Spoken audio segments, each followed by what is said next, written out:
Alright everyone, so I got myself two new cichlid.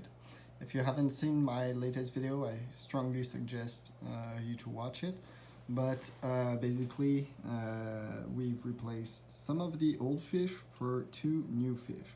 So we have an albino right here, very cute, very white, with red eyes. So that is something super cool. It's my first albino cichlid. And we also have like this zebra type cichlid, which is extremely cool as well. So right now he shows like he's black and white, but in all actuality, I think he's going to turn more yellowish and black. So two cichlid I never had before.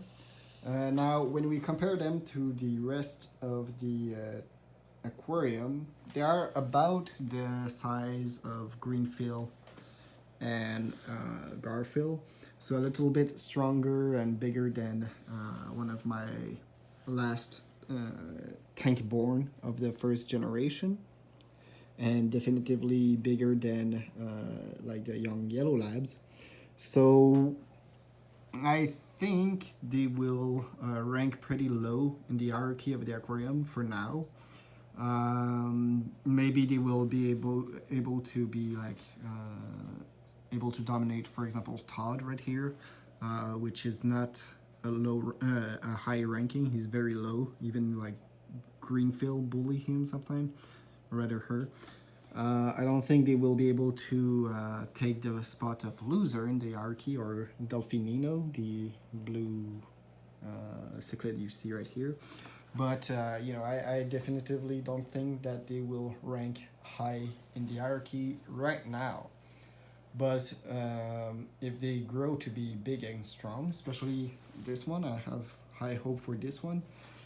Maybe he will eventually be the king of the aquarium, but for that he will have to fight and beat this massive beast, which is Wood Roger, so not a small fish. He will also have to challenge this big yellow lab and loser, as I mentioned. So these three are the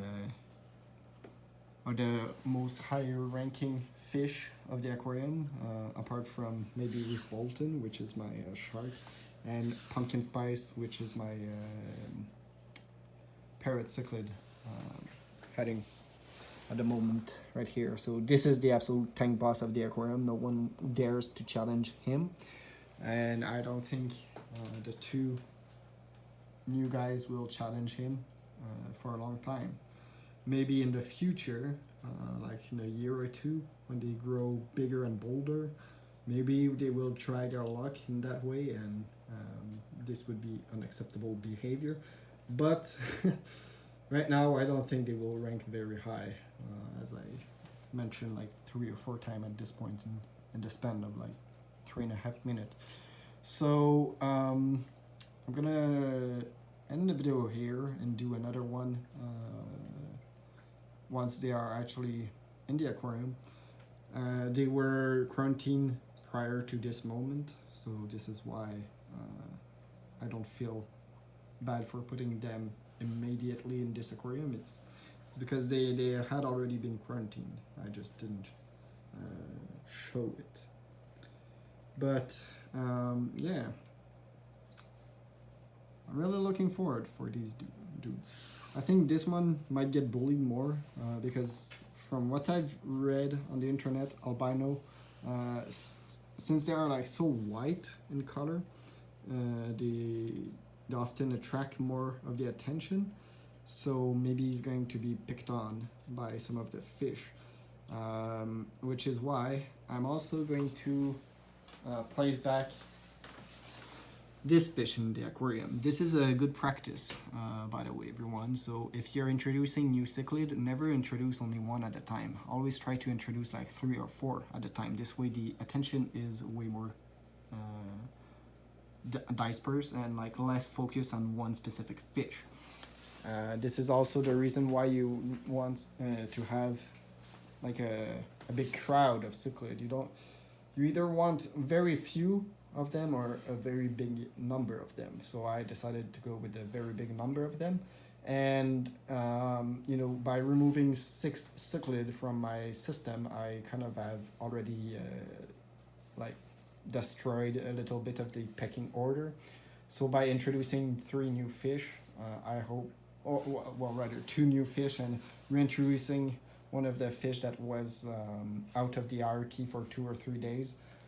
This will shift the focus very much from the new guys, I hope, and allow them to have a spot in the aquarium. Now, of course, I also have a lot of hiding space for the new guys. So I have floating plants right here, as well as some cave system. So I'm assuming they will try to hide in the floating plants, because you know the dominant fish will always be on the bottom or in the middle of the aquarium, and the less dominant, like these guys hiding, they will either be very like low to the ground and try to hide in the little nooks and crevices, or really high where most of the fish won't go. So it's going to be interesting to see where they will try to go in the hierarchy. But yeah, I'm going to stop the video now, and I'll see you in the next one where we will introduce these fish to the aquarium. Goodbye.